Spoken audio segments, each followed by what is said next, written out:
Nowhere else in the world are murder rates as high. Latin America corresponds to roughly 8% of the global population, but 30% of its homicides.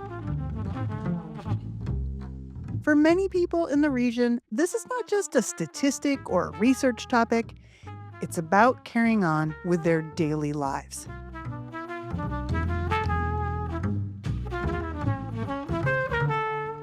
But even if crime and violence have long been problems in the region, we'll likely be hearing about security worries again in 2026 as a crucial election cycle with presidential votes in 5 countries could hinge on the issue. In Brazil, the largest country to hold elections this year, 38% of people say violence is their top concern, almost double those who name the economy.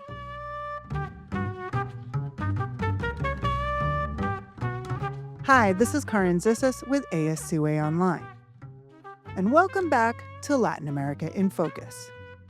For our first episode of the year, we plan to talk about security in Brazil and Latin America.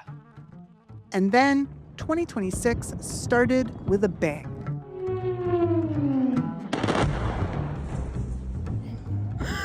Amor.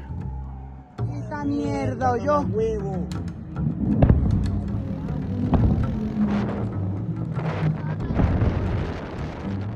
The U.S. operation in Venezuela put the world's eyes on the region. And while conversations in the first days following the ousting of Nicolás Maduro were about foreign policy, international law, and regime change, the White House framed it as a narco-trafficking operation.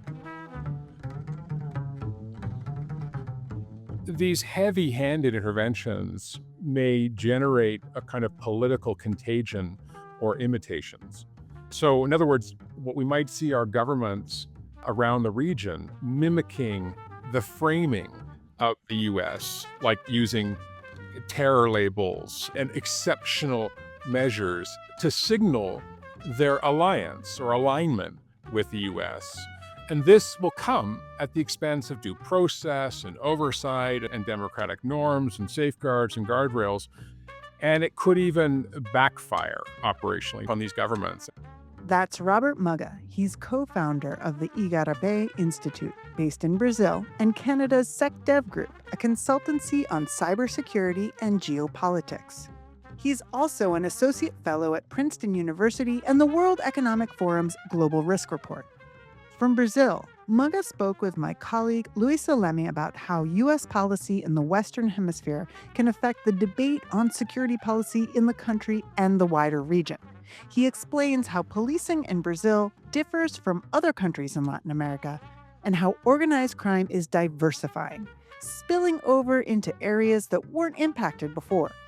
He discussed what solutions we should be calling for from politicians, left or right, as they promise to address the problem.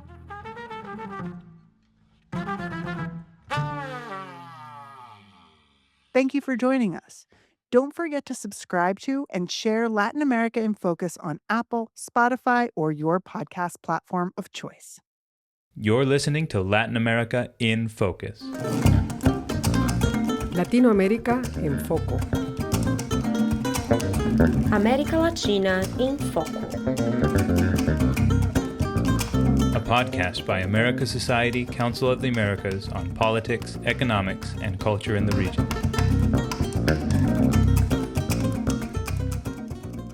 Robert, thank you so much for being here with us today.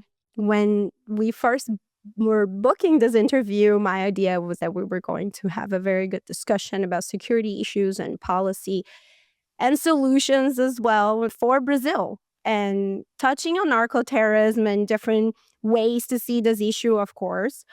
But we had no idea we were going to see the ousting of Nicolás Maduro days before this recording, a big operation by the United States that marks really a new context for Latin America. So I need to ask you how you think what happened in Venezuela is reframing security policy in Latin America. First of all, it's good to be with you, and really a pleasure to be working with the council. While this was framed as a counter-narcotics exercise, and that claim has been heavily disputed, by experts, especially since very limited, if any, fentanyl comes from Venezuela and a relatively small trickle of cocaine transects Venezuela, that this was very much framed as a regime change operation. And so this conflation of counter-narcotics with regime change, I think, is something that is relatively new in the hemisphere. I think when it comes to the implications for crime fighting in the Western Hemisphere, at least, it may be, in a way, precedent setting for these kinds of extraterritorial operations. The White House has made it clear that it intends to strike a number of areas, not just Venezuela, but potentially Colombia, parts of Central Hmm. America, Mexico, certainly around Haiti. It's using the counter narcotics and law enforcement as a way of, in a way, trespassing or transgressing sovereign territory. And so it may be normalizing this kind of unilateral action, raising expectations and certainly fears of governments across the region. I think the second thing it's going to do is probably generate short term disruptions, but also potentially some medium term adaptation. And so the point here is that you can remove top figures from Hmm. crime cartels or criminal networks. You can disrupt their networks and their relationships, but it also can fragment these markets and increase violence precisely because the factions are going to be splintering and then competing. And if you don't have a sort of clear institutional succession, you can expect instability in those markets and in these criminal networks. I think the third and related dynamic that's going to be generated from this intervention is the acceleration of criminal diversification. Okay. As pressure has risen on drug routes, notably cocaine drug routes, what we're seeing is groups not necessarily abandoning crime, they're actually expanding into other forms of criminal markets. This is a rational reaction of criminal groups to this kind of threat. So, what we're going to see, I think, is an explosion of criminal activity in other areas and in other geographies as groups shy away from those that are being policed heavily by the US government and its partners. And I think the final potential impact that this intervention may have, and we're already starting to see it even before the capture of Maduro, is that these heavy handed interventions may generate a kind of political contagion or imitations.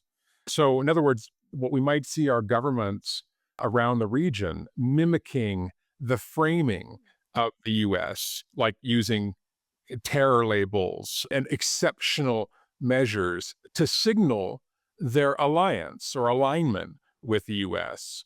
And this will come at the expense of due process and oversight and democratic norms and safeguards and guardrails. And it could even backfire operationally on these governments. And I think we're already starting to see elements of this in places like Argentina and El Salvador and Ecuador, of course, but also in Honduras and even in Brazil. This mimicking that it can happen in the region, like you said, and it can backfire. What does this mean for Brazil? I think what we may also see regionally is a kind of securitization spiral. The more that security becomes the currency of US Latin American relations, the more I think domestic politics across the region will reward toughness or acting tough on crime. And at the expense, I would argue, of more preventive measures or justice reform efforts or even anti corruption, Hmm. despite the fact that these latter types of strategies tend to be more effective than the mano duro, tough on crime approaches that are going to be, I think, embraced. And all of this, I think, has profound effects, not just for rule of law and for public security promotion or even counter narcotics more narrowly, but for democracy. Because I think as we see more countries and more governments embracing more aggressive tactics to address local and even transnational crime challenges, the more we're going to see democratic erosion on civic protections, on basic rights, on Hmm. freedom of association and freedom of speech. This is already a trend that we've seen in Latin America in the past, but this sort of hyper aggressive and muscular measures introduced by the United States against Venezuela and the region, I think, are likely to accelerate these trends. And this, of course, applies no less in Brazil. I mean, Brazil, is already facing significant organized crime challenges. We have two of Latin America's largest criminal organizations in Brazil. The Primary First Command, the PCC, and the Red Command, the CV, are two of the largest, not the only, but two of the largest gangs in Brazil. And what we've seen them doing over the last decade and a half, 2 decades, is already shifting from a strategy focused on controlling drug trafficking and prisons to operating vast criminal enterprise networks. And these two organizations, the PCC even more so than the CV, have diversified portfolios, professionalized money laundering networks. They've penetrated not just the informal markets, but the legal markets. They've coerced and co-opted public and private systems. And so I think what we're seeing right now domestically in Brazil has been a number of different approaches to trying to address these two sort of primate drug faction criminal organizations. And these have been happening, I would say, independent to date, independent of, let's call it, this broader US threat. Those are separate trends. They're happening parallel, but they're coming together. There was an instance back in May 2025 when the US State Department had approached the Brazilian government suggesting that perhaps it was time to designate these two groups as foreign terrorist organizations. That was something that the Brazilian authorities strenuously resisted and pushed back against because of the potentially political and compliance-related and reputational risks that would follow from that. So the Brazilians, being the dominant hegemon in South America, I think have been very focused on trying to address this challenge on its own, periodically with, intelligence support, in some cases police support from the United States, where there's transnational dynamics, Right. but have taken quite different approaches to addressing this challenge locally. When it comes to operations in Brazil, I think the first thing to remember is that Brazil is unlike other Latin American countries in that public security is primarily a state responsibility. You just said it. Brazil deals with security in its own way, and it has big differences in relation to other countries in Latin America. What are the big differences here? What is the Brazil way of dealing with public security for now? It's a great question because I think Brazil stands out in Latin America for having a highly decentralized, as opposed to centralized, approach to public security. And as you know, public security in Brazil is primarily constitutionally a state responsibility. Fundamentally, what we have in Brazil, just for those who don't know maybe, are that in each of the 26 states plus federal capital, you have the coexistence of militarized, uniformed police officers who do what you might describe as ostensive policing. They patrol, and we call these the military police. And they sit side by side civil investigative police, who we call the civil police. And these forces are not necessarily always cooperating. In some cases, they're often quite antagonistic, since one tends to investigate the other. And that, by definition, produces a fairly wide variation in policing styles, in the ways police use force, in the levels of accountability. It varies from one state to another. Each force has their own branding even, right? Sometimes they make the movie, sometimes they don't. Correct. And some have some pretty extraordinary emblems, including Rio de Janeiro's BAPE, which famously has a knife through the skull. Faca na carreira. It's true. Exactly. Yeah. And so I think, but this puts really interesting pressure, right, on the federal government to coordinate what is fundamentally a fragmented constitutional set of arrangements. And what you see is that Brazil, as you were sort of alluding to, also differs in terms of the structure and the culture of policing. And the governor is responsible for managing the public security in each state. Now, to complicate things even further, what you have with these two police forces is often cooperation with federal forces, in some cases the armed forces. And then on top of that, you have municipal guards, which are the city's police. I mean, they aren't so much police as protection units. And then on top of that, you've got private security and even paramilitary style sort of militia in some states. So you've got this whole kaleidoscope of actors. All of this creates a set of chronic coordination failures and often blurred lines between what counts as policing and what counts as war fighting.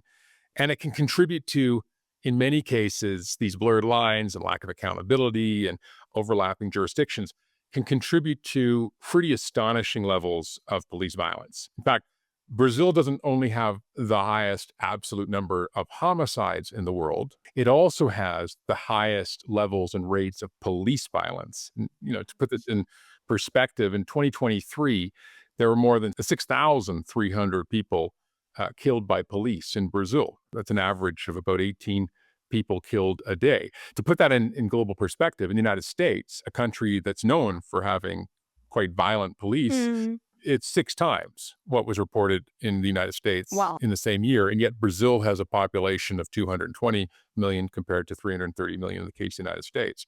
So not surprisingly in Brazil, given this complex structure of policing and the high levels of police violence, there is a major and a long and ongoing debate about the extensive use of force of Brazilian police. And this was exemplified, I think, certainly for your audience, in the October 2025 raid, which resulted in the killing of 120 people. It resulted in a lot of legislation debate on the Senate, and the federal government is trying to propose a constitutional amendment integrating all these different police forces that you were talking about through kind of a unified public security system, expanding the authority of federal forces. And it's a big debate. I understand that there is not a timeline for that, right? It's a long-standing debate. I would say not so much shaped by the pyrotechnics in Washington. It's very much a domestic debate.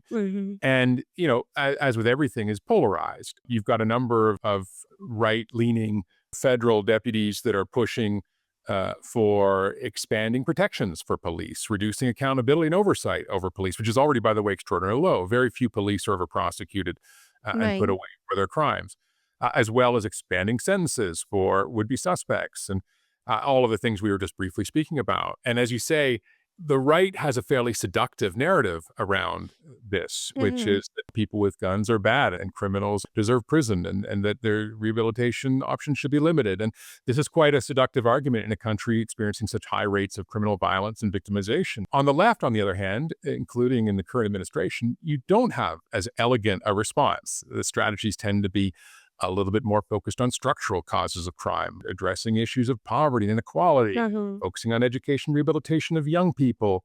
These kinds of longer term, almost generational strategies don't have the same sort of appeal in an electorate that's electrified by sort of slogans and online media.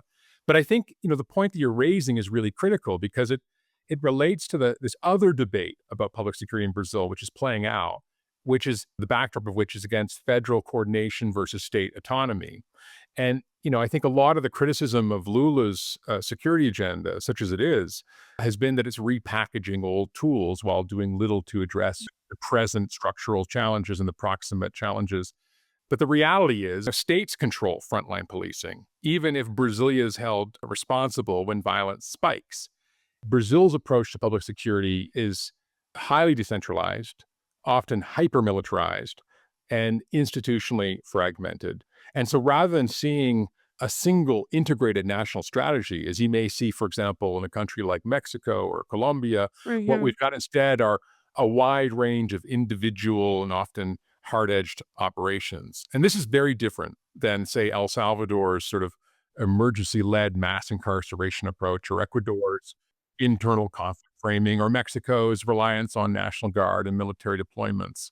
One of the criticisms of these laws that are being discussed is that they don't really hit the problem, right? They're really enforcing mano dura, or they're talking about tools that already exist, like you said.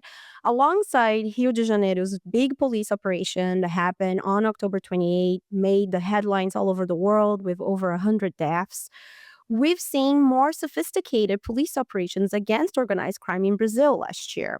For example, Carbono Oculto operation, I think it was translated as hidden carbon, that came public in August 2025. It targeted alleged multi-billion-dollar money laundering scheme that was, by the investigation, headed by a cartel and arrested many people not in the places where we think are the territories of those cartels. It arrested people in Faria Lima, in São Paulo, biggest financial district of Brazil.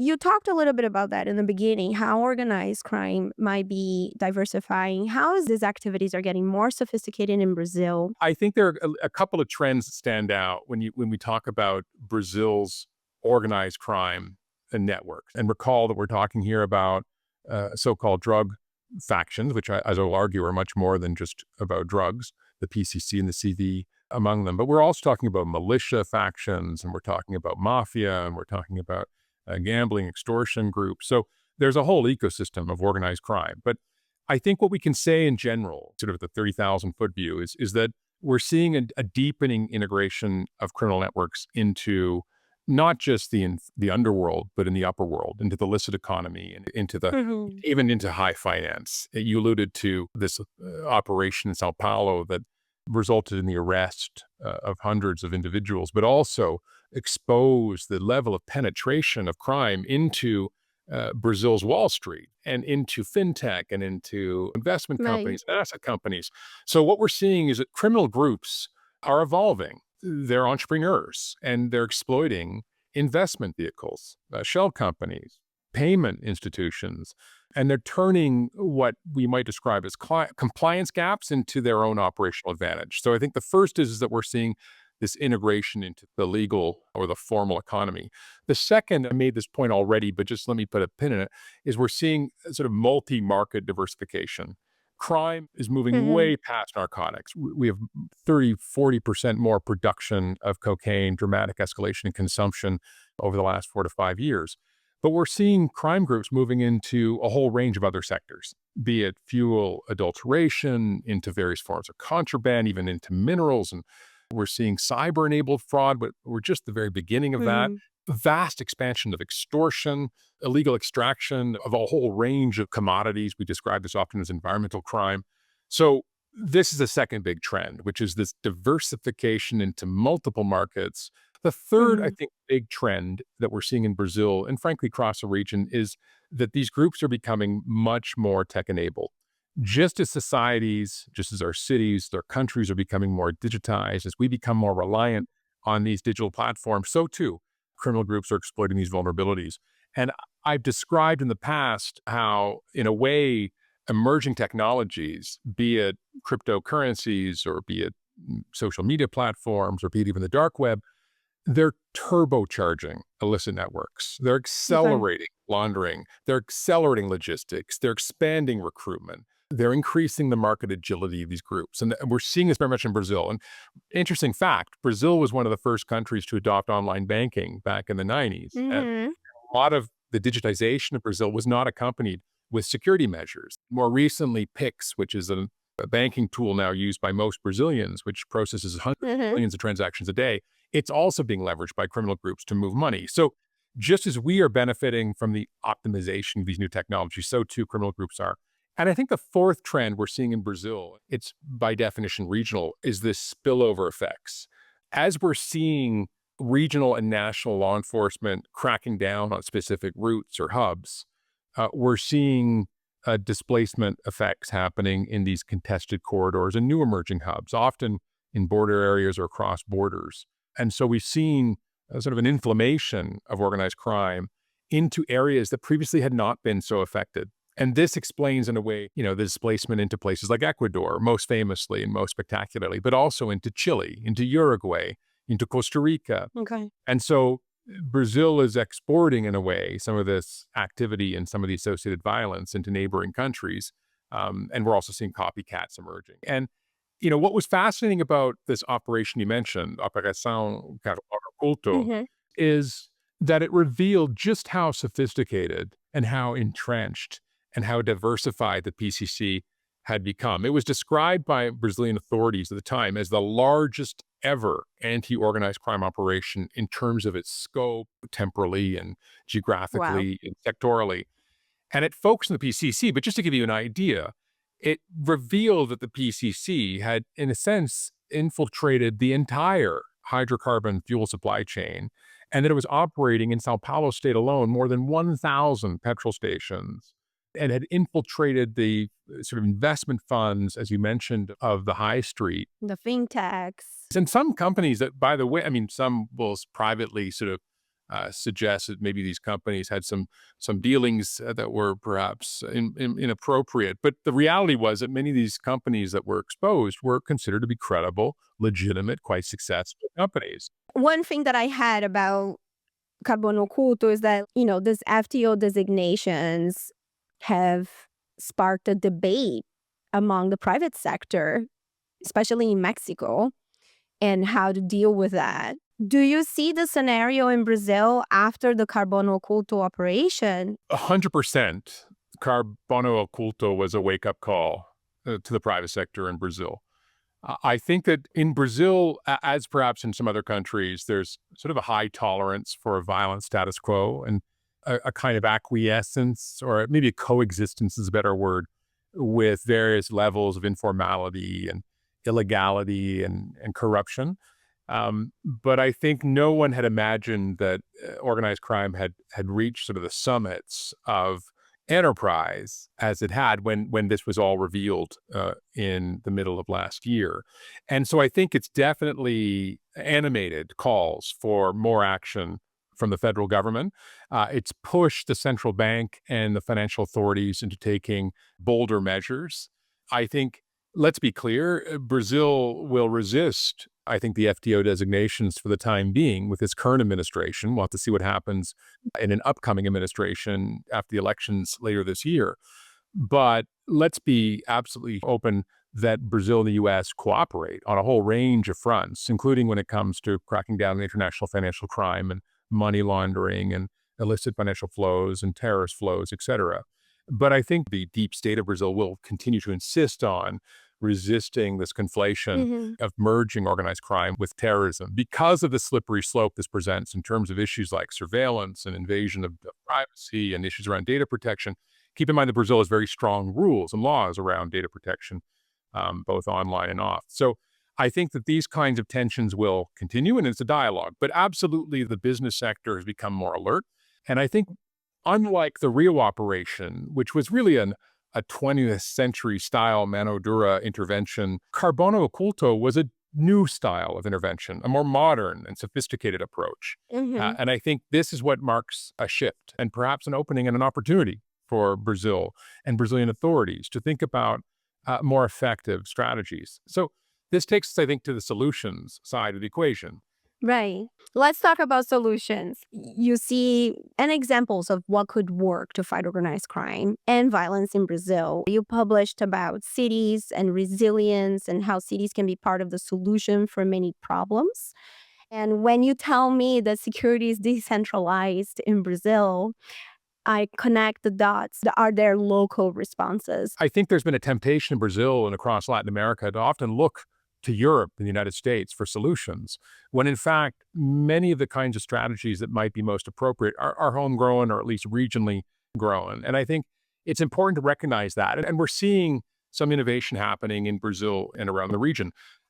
Certainly in terms of strategies for this kind of quite sophisticated, diversified, and regionalized or transnational organized crime, a couple of strategies really stand out in terms of what to do and what not to do. Following money at scale, really going after beneficial ownership companies, implementing trade-based money laundering controls, joint investigations, not just between countries, but within countries, between states, expanding asset recovery. All of these kinds of interventions were mobilized as part of Carbono Oculto in Sao Paulo. And I think these kinds of strategies need to be operationalized. The second sort of set of strategies, which I think are also obvious, involve hardening those sectors that are most vulnerable to criminal exploitation. We know that criminal groups are moving into fuel, logistics, fintech, other forms of banking. We need to improve and harden our licensing integrity, our anomaly detection in banks, our know your customer rules. These are all pretty unglamorous, unsexy aspects of crime control. They're often those areas also where capacity is most limited in many countries, not least in Brazil. But these are absolutely priorities. And I think, again, Carbono points us that direction. Focusing more on prison governance and disrupting command and control. Brazil famously, both these gangs, PCC and CV, were born in prisons. The CV in the 70s in Rio and the PCC in the early 90s in Sao Paulo.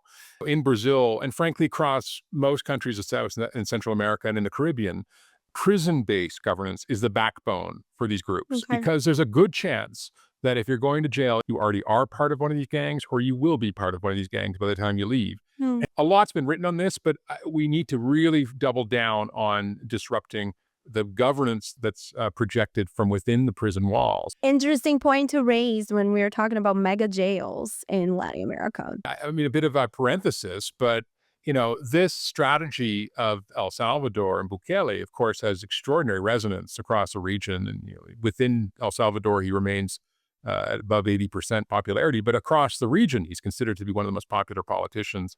And part of it has to do with the spectacular states of emergency and incarceration approaches that he's adopted, the super mano duro approaches that he's adopted.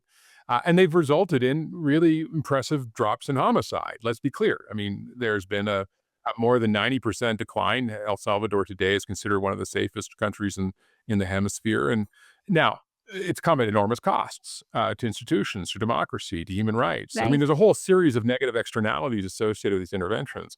But what stands out in El Salvador is this mega prison model, and it's being quickly adopted across the region precisely because it seems to offer a simple solution to a very complex problem.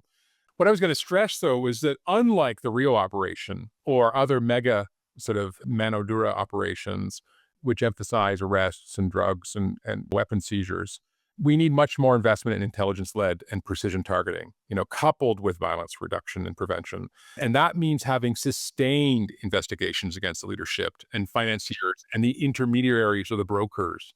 It's not an either or. You have to pair that with violence prevention reduction to reduce recruitment and these retaliatory cycles and spirals.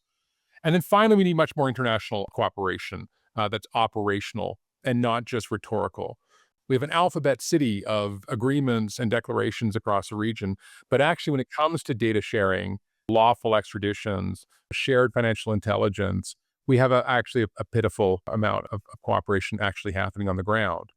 But you alluded to the role of cities and local governments as being part of the answer, and I think they fundamentally are. And there are a lot of really exciting concrete actions. We're seeing often cities, especially large cities, are driving national declines in lethal and non-lethal violence, often because of planned, monitored, well-resourced local interventions focusing exactly on those hotspots and micro places where violence tends to concentrate. If you take a city like Rio or Sao Paulo or Bogota or Quito or frankly Washington or New York, you'll find that the vast majority of lethal violence perpetrated by criminal groups or even interpersonally tends to concentrate in a very small share of the street corners. A relatively small number of individuals, less than 10% of the population, tend to be responsible for an overwhelming share of the violent incidences. This is all logical, but when you start using this kind of basic evidence, it can help shape the nature of your interventions. There are other strategies, like something we call focused deterrence, which is a strategy that was popularized in the United States and has been exported to different parts of Latin America, which really involves focusing on those neighborhoods and those individuals, that small share of people and places that are driving the majority of shootings or localized violence, and then integrate your interventions on those specific areas and peoples with social services that allow for a more sustained reduction in violence over time. So going hyper-local. Going to where the individuals are, and you need to have a plan, including a municipal plan that prioritizes violence prevention reduction and or going after organized crime. You need to be able to monitor and evaluate the right kinds of metrics over time. And so you need to have mayors over successive terms committing to sustained violence reduction as a priority. Right. And we're going to have general elections all around the country in October. Yeah. And security is dominating polls now as a top concern, and much in other countries in Latin America as well. How do you see security playing a role in the elections this year in Brazil and the country? I think that it's important to stress that in Brazil, as in other places, there is a lot of sympathy for tough on crime approaches. I think that the Rio operation serves as a useful case study for what's to come. And it shows how a security crisis and response can produce a set of politically powerful narratives, in this case, narratives that were picked up by 5 or 6 right-leaning governors, while at the same time triggering serious national debates and international scrutiny. I think the question for a lot of us who are watching the elections and thinking about public security is, how do we raise the cost of irresponsible proposals while increasing the payoff to those that perhaps are more evidence-based and offer sort of, let's call it, more effective solutions? And so what are some practical ways that we have done this in the past, and perhaps are we going to propose to do so in the future? I think the first is to force specificity from the candidates. We need candidates to not fall back on slogans, as pleasing as they may be to their core, but really to commit to measurable targets and plans and publish the metrics they're going to use to measure success. The second is we have to separate, and it's a nuanced discussion, tough rhetoric from reckless rhetoric. And we need to be insisting that, yes, you need to use force, a proportional force based on guardrails set out in the rule of law, which includes things like independent investigations of lethal operations, the protection of witnesses, judicial integrity. But that does not necessarily mean the same as doing nothing or being weak. We need to demand anti-organized crime plans that match the actual threat.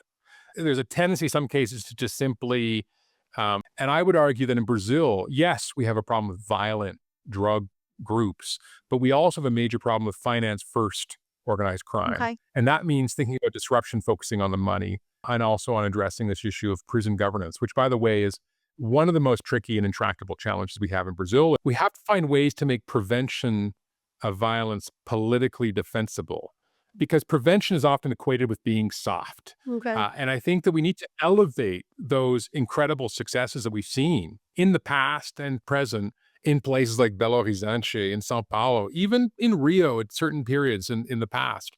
We have to show those successes of violence reduction and to quantify the outcomes. And then finally, I think we have to think about pre-bunking the scapegoating. So it means we need to monitor and counter the narratives that are criminalizing migrants or youth or poor neighborhoods as a kind of substitute for real strategy. So much of the motivation for this conversation was also to break it down, a debate that is usually ran in slogans. So I really appreciate you coming to Latin American Focus, Robert. It's great to have you. So thank you.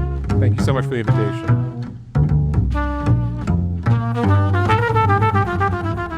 Thank you for listening. I'm your host, Karin Zessis. This episode was produced by our executive producer, Luisa Leme, and associate producer, Kalia Robertson. If you want to learn more about how topics like security and U.S. policy in Latin America will shape elections this year, check out ASCOA's election guide at as-coa.org/2026 and check the podcast notes for more links. You can find other episodes of Latin America in Focus at www.as-coa.org/podcast or write us an email telling us what you think at latamfocus@as-coa.org. Share, write us a review, and subscribe at Apple, Spotify, YouTube, or wherever you get your podcasts. The music in the podcast was performed for America Society. Find out about upcoming concerts at musicoftheamericas.org. And if you like the soundtrack of this podcast, consider becoming an America Society member for preferential access to all performances at 680 Park Avenue in New York, as well as art exhibitions, book talks, and more exciting events.